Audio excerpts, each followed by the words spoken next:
Across Malay Madeshwara hills in southern Karnataka, there is a distinct echo that fills the valley. It echoes of voices that are feeble and far, gradually fading out, unheard and often unheeded. These echoes carry the cries of communities living in the valley, living in deprivation and strife, with a looming thought that is every step into the future going to be marked by the tyranny of distance? ನಾವು 10 kilometre ನಡ್ಕೊಂಡು ಬರಬೇಕು, ಒಬ್ಬೊಬ್ಬರೇ ಹೋಗೋಕ್ಕಾಗಲ್ಲ, ಗುಂಪಲ್ಲಿ ಹೋಗಬೇಕು, ಸ್ಕೂಲ್ಗೆ late ಆಯ್ತದೆ, ಪಾಠ ತಪ್ಪುತ್ತದೆ. Not just in Dodane village, but in almost every village, the distance to the school accounts for about 1/5 of schools dropouts. ನಮ್ಮ ಗ್ರಾಮದಲ್ಲಿ 1952ನೇ ಇಸ್ವಿನಲ್ಲಿ ಈ ಶಾಲೆ ಪ್ರಾರಂಭ ಆಯಿತು. ಪ್ರಾರಂಭ ಆಗಿ ಈ ಸುತ್ತಮುತ್ತಲಿನ ಏರಿಯಾಕ್ಕೆಲ್ಲ ಈ ದೊಡ್ಡಾಣೆ ಗ್ರಾಮದಲ್ಲಿ ಒಂದೇ ಗೌರ್ಮೆಂಟ್ ಶಾಲೆ ಪ್ರಾರಂಭ ಆದ್ದು ಮೊದಲನೇದು. ಆವಾಗ ತುಂಬ ಮಕ್ಕಳಿದ್ರು, ಇಲ್ಲಿ ಒಂದು 100 ಮಕ್ಕಳ ತನಕ ಇಲ್ಲಿ ಶಾಲೆಗೆ ಹೋಗ್ತಾ ಇದ್ರು. ಇವಾಗ ಕೆಲವರಿಗೆ ಮಕ್ಕಳಿಗೆ ಇಲ್ಲಿ ರಸ್ತೆ ಸೌಲಭ್ಯ ಮತ್ತು ವಾಹನ ಸೌಲಭ್ಯ ಕಡಿಮೆ ಆದ್ದರಿಂದ ಈ ಆರ್ಥಿಕ ಸೌಲಭ್ಯ ಇರ್ತಕ್ಕಂಥವ್ರು ಏನು ಮಾಡಿದ್ರು, ಬೇರೆ ಊರು ಪಕ್ಕದೂರು ಮಾಟಳ್ಳಿಗೆ ಶಿಫ್ಟ್ ಆಗಿ ಮಕ್ಕಳನ್ನ ಮುಂದಕ್ಕೆ ಓದಿಸ್ಲಿಕ್ಕೆ ಅನುಕೂಲ ಆಗಲಿ ಅಂತ ಅಂದ್ಬಿಟ್ಟು ಹೊರಟಿದ್ರು. When schooling ends, dreams end too. In these villages, children grow up without guidance or opportunities.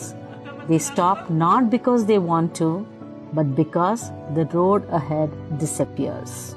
ನಾನು 8ನೇ ಕ್ಲಾಸ್ ಓದ್ತಿದ್ದೆ, ಈಗ ಬಿಟ್ಬಿಟ್ಟೆ. ಸ್ಕೂಲ್ ತುಂಬ ದೂರ, ಮುಂದೆ ಹಂಗೆ ನೋಡೋಕೆ ಗೊತ್ತಿಲ್ಲ.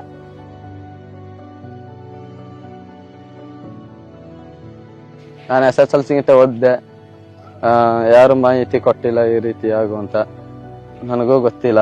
ಈಗ ಗಾರೆ ಕೆಲಸ ಮಾಡ್ಕೊಂಡಿವ್ನಿ, ಏನೋ ಬಟ್ಟೆಗೆ ಏನೋ ಖರ್ಚಿಗೆ ದುಡ್ಡು ಬರ್ತದೆ ಅನ್ಕೊಂಡು ಜೀವನ ನಡೆಸ್ಕೊಂಡಿವ್ನಿ. ಮುಂದೆ ಏನಾಯ್ತು ಹೊಟ್ಟೆಪಾಡು ಗೊತ್ತಿಲ್ಲ sir. Energy inequalities cast long shadows on the villages in the valley as the sun goes down. Despite having solar energy, most villagers grapple with darkness every night. ಸ್ವತಂತ್ರ ಬಂದು 78 ವರ್ಷ ಆದ್ರೂ ಕೂಡ ನಮಗೆ ಯಾವುದೇ ಕನಿಷ್ಠ ಮೂಲಭೂತ ಸೌಕರ್ಯ ಇನ್ನೂ ನಮಗೆ ದೊರಕಿಲ್ಲ. ಮನುಷ್ಯನಿಗೆ ಬೇಕಾಗಿರೋದು ಬೆಳಕು, ನೀರು, ರಸ್ತೆ. ಈ ಮೂರಲ್ಲಿ ಯಾವುದೂ ಕೂಡ ಇಲ್ಲ. ಎಲ್ಲ ಕುಂಠಿತವಾಗಿ ನಾವು ಜೀವನ ಮಾಡ್ತಾ ಇದ್ದೀವಿ. ಅಂದ್ರೆ ಬೆಳಕಂತೂ ಮಕ್ಕಳು ಎಜುಕೇಶನ್ಗಂತೂ 6 ಗಂಟೆ ಆದ್ರೆ ಏನು ಮಾತಾಡಂಗಿಲ್ಲ. ಶಾಲೆಗೆ ಹೋದ್ರೆ ಮಾಸ್ಟರ್ ಎಷ್ಟು ಹೇಳ್ಕೊಡ್ತಾರೋ ಅಷ್ಟನ್ನ ಕೇಳ್ಕೊಂಬಂದು ಸುಮ್ಮನೆ ಮಲ್ಕೋಬೇಕಷ್ಟೇ.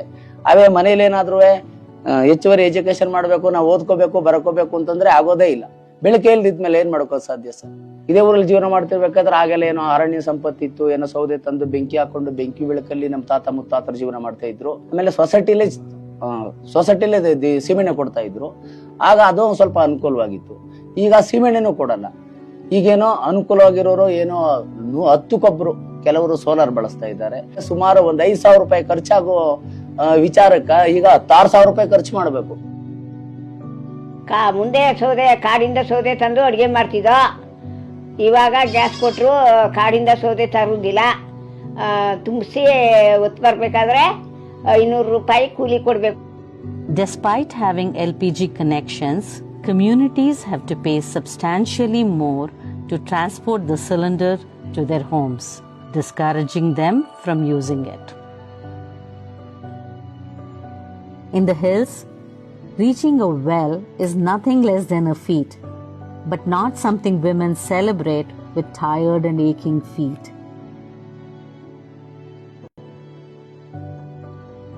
Countless mornings have been taken away by hiking, fetching, and towing buckets.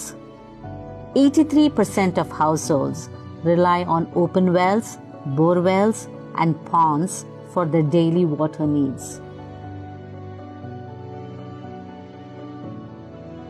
ಜೀವನದಲ್ಲಿ ನೀರು ಒತ್ತಿ ನಮಗೆ ಸಾಕಾಗ್ಬಿಟ್ಟದೆ.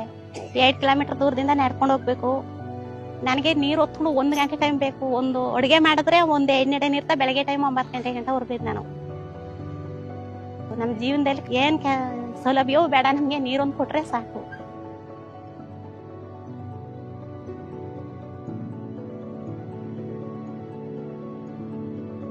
The weight of water mostly carried by women, slowly wears down bodies and drains their time. ನೀರು ಒತ್ತಿ ಒತ್ತಿ ನನ್ನ ಕಾಲು ಕೈಯೆಲ್ಲ ನೋವಾಯ್ತದೆ. ಅದೇ ನನಗೆ ಒಂದೊಂದು ದಿವಸ 3 ದಿವ್ಸಕ್ಕೊಂದ್ಸತಿ ಬಿದ್ಕೊಂತೀನಿ. ನಾನು 3 ದಿವ್ಸಕ್ಕೊಂದ್ಸತಿ ಆಸ್ಪತ್ರೆಗೆ ಹೋಗ್ತೀನಿ. ನಾನು ಇಪ್ಪಟಿ ಮೊಗಿನಿಂದ ನೀರೋರೋದೇ ಆಯ್ತು. ನನಗೆ ಇಪ್ಪಟಿ ಮೊಗಿನಿಂದ ನನಗೇನೋ ಸೌಲಭ್ಯ ಇಲ್ಲ. ನಾವೇನೋ ಇಷ್ಟು ದಿವಸ ಒತ್ತಿ ಒತ್ತಿ ನಮ್ಮ ಕಥೆನ ಆಯ್ತು. ಇನ್ನು ಅರ್ಧ ದಿನ ಇನ್ನು ಮಕ್ಕಳಾರು ಸಂದಾಗಿರ್ಲಿ, ನಮಗೆ ಇನ್ನಾರು ನೀರು ಕೊಟ್ಟಾರನೋ ಅಂತ ನಾವು ಬಂದವ್ರಿಗೆಲ್ಲ ಕೇಳ್ಕೊಂತೀವಿ.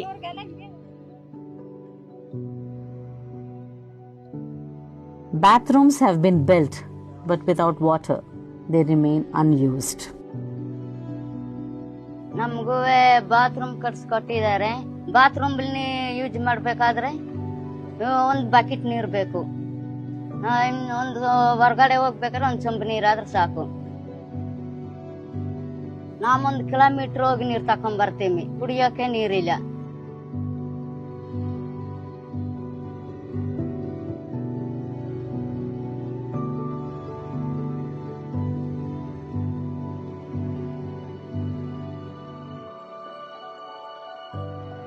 ಇನ್ನು ಗಂಡಸರು ಓಡಾಡ್ತಾರೆ ನಮ್ಗೆ ತುಂಬಾ ನಾಚಿಕೆ ಆಗುತ್ತೆ. ಅದಕ್ಕೆ ನಾವು ಹೊರಗಡೆ ಸೂರ್ಯ ಹುಟ್ಟಕ್ ಮುಂಚೆನೆ ಹೋಗಿ ನಾವು ಎಲ್ಲ ಯೂಸ್ ಮಾಡ್ಕೊಂಡ್ ಬಂದ್ಬಿಡ್ತೀವಿ.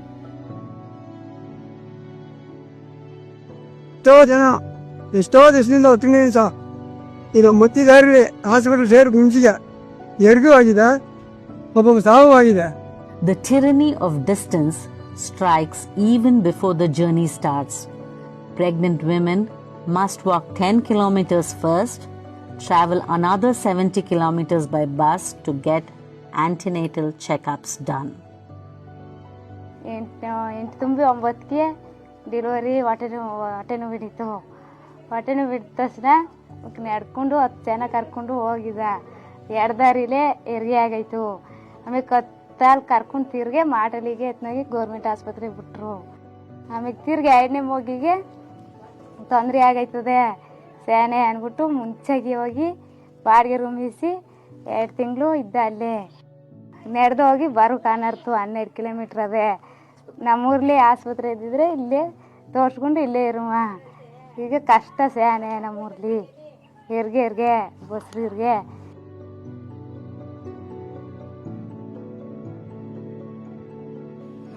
ತಿಂಗಳು ಚೆಕಪ್ಗೆ ಇಲ್ಲಿಂದ ನಡ್ಕೊಂಡು ಹೋಗ್ಬೇಕು. ಕ್ಯಾನಿಂಗ್ ಹೋಗ್ಬೇಕಾದ್ರೆ ಕೊಲೆಗಳು ಹೋಗ್ಬೇಕು. ಒಬ್ಬರೇ ಹೋಗೋಕ್ಕಾಗೋದಿಲ್ಲ, ಆಣೆ ಅದೇ. ಜೊತೆಗೆ ಇಬ್ಬರು ಹೋಗ್ಬೇಕು. ದುಡ್ಡು ಒಂದು 5,000 ಆಗುತ್ತೆ ಹೋಗಿ ಬರ್ಬೇಕಾರೆ. ಫಸ್ಟ್ ನಡ್ಕೊಂಡು ಹೋಗ್ಬೇಕು. ಹೋಗಿ ಮಾಟಲ್ಲಿ ಇದ್ಬಿಟ್ಟು ನಾಳೆ ಬೆಳಗ್ಗೆ ಹೋಗ್ಬೇಕು ಬಸ್ಗೆ. ನಾಳೆ ಬೆಳಗ್ಗೆ ಹೋಗಿ ಬರೋದು ಸಂಜೆ ಆಯ್ತದೆ.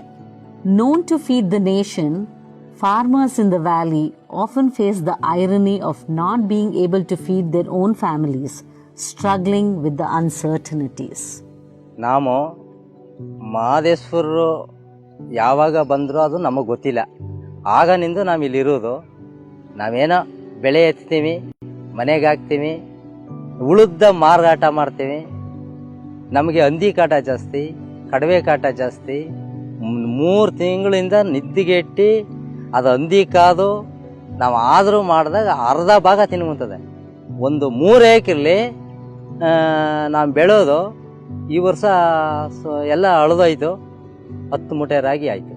ಆ ಹಂದಿ ಕಾಟ ಇರೋದ್ರಿಂದ ಕೆಲವು ಜನಕ್ಕೆ ಪರಿಹಾರ ಸಿಗ್ತದೆ, ಕೆಲವ್ರಿಗೆ 60-70 ಭಾಗದ ಜನಕ್ಕೆ ಪರಿಹಾರ ಇಲ್ಲ. ಅದರಿಂದ ಫುಲ್ ಪ್ರಾಬ್ಲಮ್ ಅದ. ಯಾಕಂದ್ರೆ ಕಾರಣ ಏನಪ್ಪ ಅಂದ್ರೆ ಆಟ್ರಿಸಿ ನಮ್ಮಲ್ಲಿ ಇಲ್ಲ. ನಮ್ಮ ತಾತ ಮುತ್ತಾತನ ಕಾಲದಿಂದ ಜೀವನ ನಡೆಸ್ತಾ ಇದ್ದೀವಿ sir.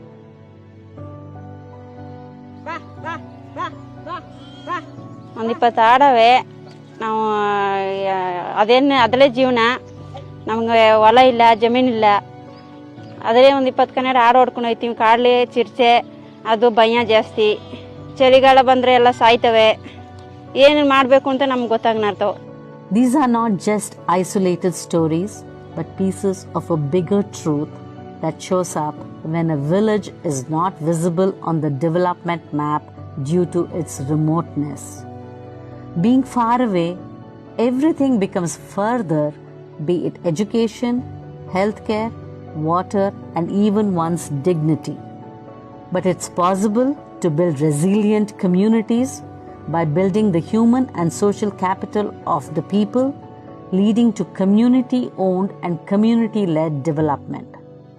Let's come together and walk beside those who have walked alone for too long and too far.